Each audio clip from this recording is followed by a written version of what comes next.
Hello everyone, and welcome to the University of North Texas video demonstration, courtesy of the Physics Department, with the assistance of the Physics Demo Group. My name is Corey Nook, and I'll be assisting with today's demonstration. Today we'll be talking about is the linear superposition of waves. And we have kind of maybe mentioned in previous demonstrations that you can have two types of waves. You can have standing waves or transversing waves. Now, most of you might think, well, what's a standing wave?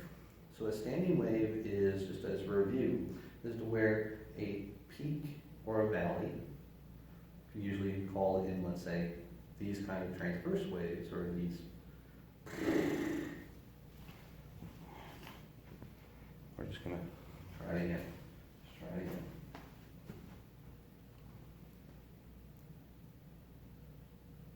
Hello everyone, and welcome to another video presentation, courtesy of the University of North Texas Physics Department, with the assistance of the Physics Demo Room.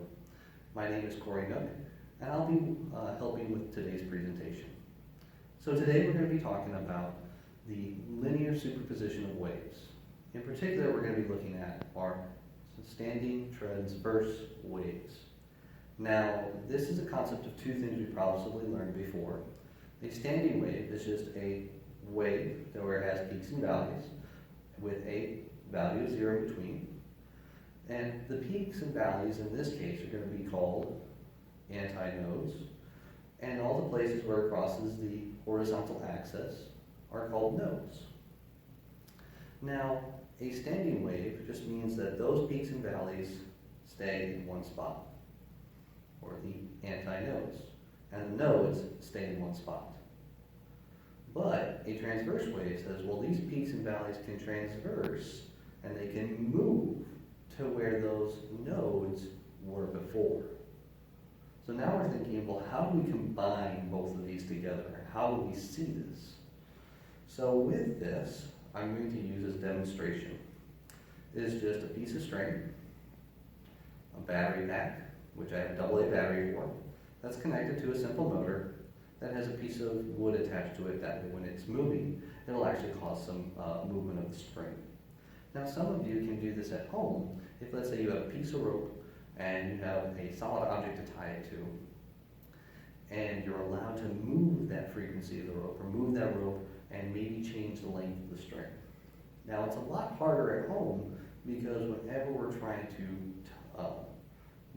pull on that rope and try to make it move like a wave, we're maybe not going to always be consistent.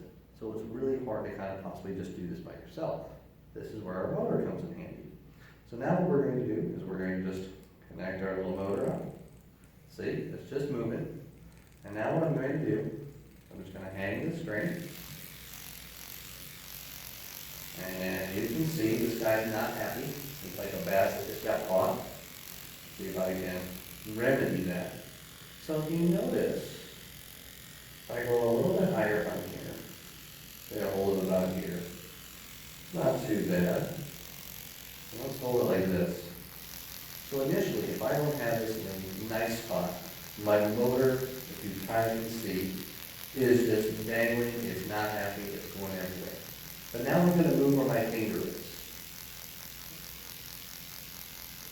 I'm going to keep moving.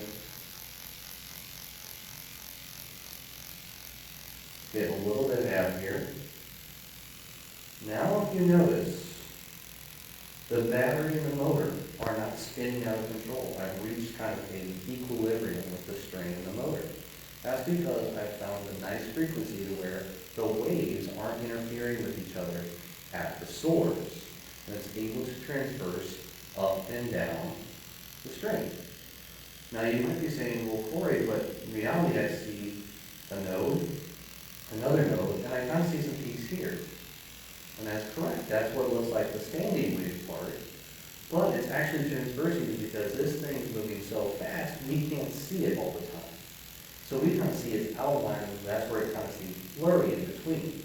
So if I was to try to stick my finger in between it, it's going to hit it. And it's going to cause it to be upset. So what you're seeing here is that string oscillating back and forth. So the string's really oscillating all the way up here. So you have a wave that's transversing, and creating a standing wave. So with this example here, with having 2 nodes and 3 antinodes, this would be the second fundamental, no, the third fundamental, with the second overtone. So now if I was to reduce the length, where this is connected, I'm going to hit that chaos point again.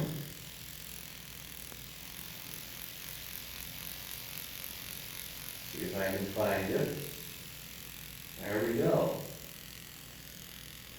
Now we have the second harmonic, or the first overtone. And let's see if I can get it down even further. See if I can find possibility of the fundamental, or the first harmonic. So as you can see, the battery's not trying to go everywhere on me. Now, what we could do, that we're not going to do it here, is that if we had a strobe light, we could adjust the frequency of the strobe light, that way it's shining on here and turn off all the other lights. And we could adjust the frequency to where this also now appears to be a standing wave only. When it appears to be that standing wave only, we have then found what is the actual frequency emitted by this motor on the string. Well, thank you all for watching this video presentation, and have a wonderful day.